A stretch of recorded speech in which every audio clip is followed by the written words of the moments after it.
to the nearest hundredth, 2.06. Now, more realistic problems are like these two here, example 9 and example 10. Example 9 says an instruction manual claims that the assembly time for a product is normally distributed with a mean.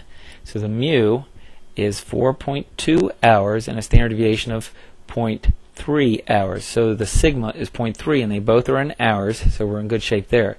It says determine the interval in which 95% of the assembly times fall. So we want the z-scores, or the x-scores, in other words, that are to the left and the right, that 95% of your data is between these two. So let's go to the Excel sheet here, and we are on the inverse z-score area of the z and t-score sheet. As soon as it gets to that, let's see if we can get there one more time here.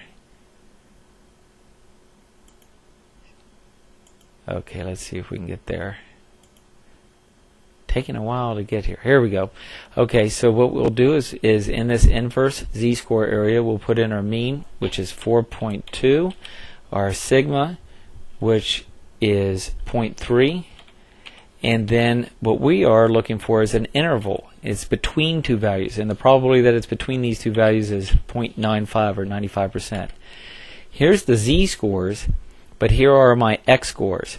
So in any way, anyway, with this problem, the amount of time that you would need to work to be within that 95% interval is from 3.6 hours to 4.787 hours.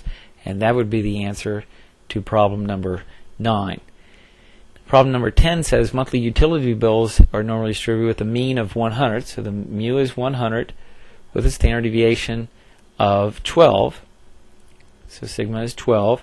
It says what is the smallest utility bill that can be in the top 10% of bills. So we want to be in the top 10%. So only 10% of bills are higher than that.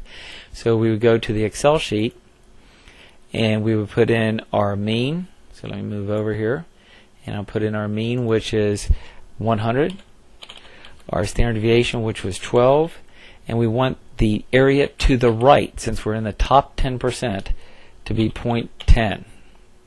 Probably the right to be 0.10.